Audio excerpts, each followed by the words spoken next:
dari Komunitas Saudat di Fakultas Usuluddin dan Filsafat Universitas Al-Azhar Surabaya.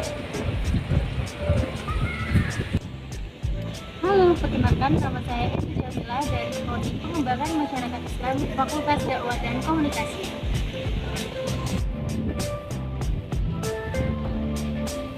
Halo, perkenalkan nama saya Afiatul Nadia dari Program Studi Manajemen Fakultas Ekonomi dan Bisnis.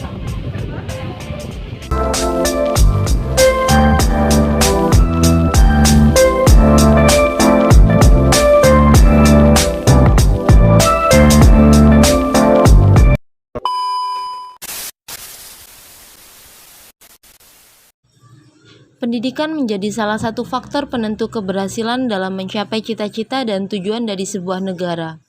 Melalui pendidikan, setiap anak dapat memperoleh ilmu pengetahuan, baik itu melalui pendidikan formal maupun pendidikan non-formal. Namun data Badan Pusat Statistik pada November 2021 mencatat tingkat pendidikan di Indonesia masih didominasi penduduk berpendidikan rendah. Selain rendahnya kualitas pendidikan di Indonesia, angka anak putus sekolah setiap tahunnya selalu meningkat. Hal ini disebabkan oleh beberapa faktor, seperti kurangnya motivasi belajar, pergaulan yang dapat menyebabkan malas belajar, kecanduan games, bahkan kondisi lingkungan dan kondisi sekolah yang kurang baik. Seperti adanya bullying yang terjadi di sekolahan sehingga anak enggan untuk pergi ke sekolah. Dari berbagai macam penyebab putus sekolah yang telah saya sebutkan, ekonomi rendah menjadi faktor tertinggi anak putus sekolah. Apalagi setelah terjadinya COVID-19, angka putus sekolah semakin meningkat. Bahkan, banyak anak putus sekolah ikut bekerja untuk membantu orang tuanya. Data Komisi Perlindungan Anak Indonesia yang didapat dari Badan Pusat Statistik menyebutkan bahwa sebelum pandemi COVID-19, angka putus sekolah di Indonesia berkisar 5,88% dari sekitar 82 juta anak di Indonesia. Jumlah ini diprediksi KPAI meningkat selama pandemi, disebabkan beberapa faktor seperti masalah ekonomi, pernikahan anak, hingga kecanduan game online. Maka dari itu, perlu adanya tindakan dari pemerintah dan masyarakat Indonesia untuk mengurangi angka putus sekolah dan pencegahan anak yang rawan putus sekolah demi mengembangkan pendidikan di Indonesia. Akan melihat juga cara ataupun solusi yang sudah dihimbau oleh pihak KPAI kepada pemerintah pusat dan juga pemerintah daerah. KKN CSR ini merupakan salah satu bentuk kepedulian kepada anak putus sekolah ataupun rawan putus sekolah. Kuliah Kerja Nyata Kampus Social Responsibility merupakan kegiatan yang dilakukan oleh mahasiswa UINSA yang bersifat sosial dan ini merupakan bentuk pengabdian kepada masyarakat dengan cara melakukan pendampingan kepada anak putus sekolah dan anak rentan putus sekolah, yang mana setiap satu kelompok atau satu orang mahasiswa mendampingi satu orang untuk dijadikan adik damping. Misi dari KKN CSR ini adalah mengembalikan anak bermasalah sosial yang putus sekolah untuk kembali bersekolah dan anak kategori rentan putus sekolah untuk tetap bersekolah, karena dengan begitu dapat mengurangi angka putus sekolah di Indonesia.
rakyat yang dipimpin oleh hikmah kebijaksanaan dalam permusyawaratan perwakilan. 5. Keadilan sosial bagi seluruh rakyat Indonesia. Mantap.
Kasih anak saya tadi sama kakak-kakak KKN, semoga dia mengerti apa yang pernah dikaji sama kakak-kakak kepada anak saya. Semoga anak saya bisa belajar lebih giat lagi.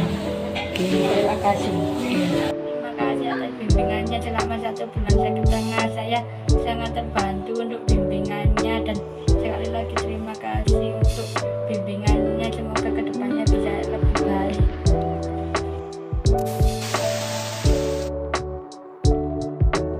Selama pelaksanaan KKN CSR, kami juga melakukan bimbingan bersama dengan dosen pembimbing dan dosen pamong kami.